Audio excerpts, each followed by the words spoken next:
Good morning, I'm Ben O'Hara-Byrne with your Morning Check, brought to you by Bathfitter on Vancouver Island. Here's what you need to know to get started on this Monday, October the 7th. A climate change protest is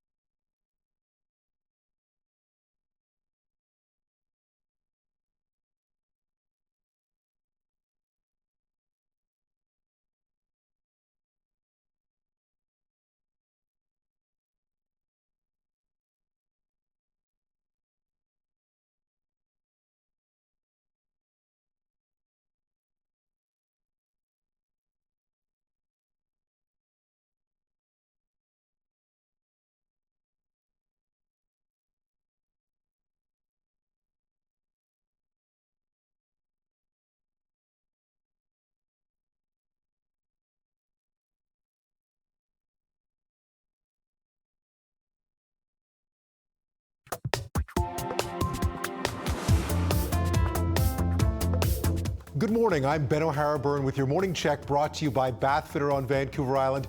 Here's what you need to know to get started on this Monday, October the 7th. A climate change protest is expected to disrupt traffic on the Johnson Street Bridge and across downtown Victoria this afternoon, similar to this one staged back in December. Protesters plan to take over the bridge beginning at 3:30 p.m. through 7:30. They call it a peaceful act of civil disobedience.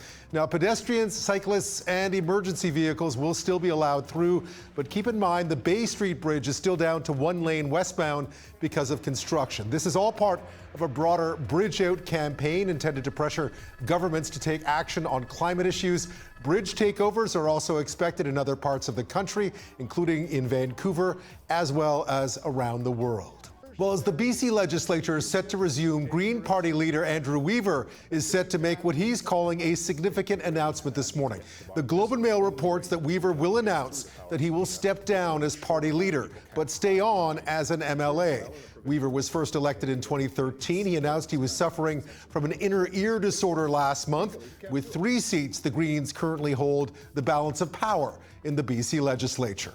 Our centerpiece will be legislation around the UN Declaration on the Rights of Indigenous Peoples. And today is indeed the day that MLAs head back to begin a short fall session, with ICBC and problems plaguing the forestry industry at the top of topics up for debate. There will also no doubt be questions today about former NDP Cabinet Minister Jenny Sims. It was announced that the MLA for Surrey Panorama had stepped down from Cabinet late Friday after the appointment of a special prosecutor and an RCMP investigation into a case related to her. Well, the polls suggest the Liberals and Conservatives are still neck and neck heading into tonight's critical English language debate.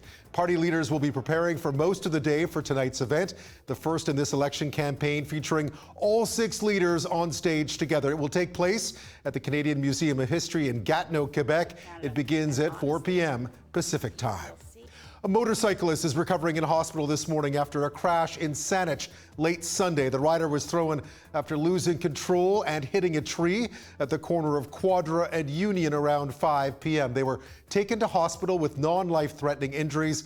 A stretch of Quadra was closed for several hours. Well, this year's Nobel Prize in Medicine was awarded this morning to 3 scientists for their discovery about how the body adapts to different levels of oxygen. 2 are from the U.S. The other is based at Oxford in England. They were awarded the prize in Stockholm this morning. Their work has implications in understanding the impacts of low oxygen levels in blood disorders, cancer, diabetes, and other conditions. In sports, the Victoria Grizzlies beat the Powell River Kings 7-2 on Sunday in BCHL action, and some NBA news this morning. The defending champion Toronto Raptors have signed veteran guard Kyle Lowry to a 1-year, $31 million contract extension that would keep the 33-year-old in Toronto through the 2020-21 season. He was instrumental, of course, in leading the Raptors to their first ever NBA title last season. And this may not be something you'd want to try in the chillier waters off Vancouver Island, but the warm Florida ocean is just fine to get into the fall spirit. Scuba divers suited up and had a pumpkin carving competition underwater this weekend. Nearly 24 artists took part. The challenge, of course, keeping the naturally buoyant canvas from floating off as they carved their creations. The forecast today calls for a gray day, but still fairly warm. Showers expected on the South Island and on the Mid-Island. Rain on the West Coast and a 60% chance of showers on the North Island. And there are your Monday highs. We always love to know where you're watching from. Don't forget to like and share the CHEK Facebook page. That's been your Morning Check, brought to you by Bathfitter for this Monday. I'm Ben O'Hara Byrne.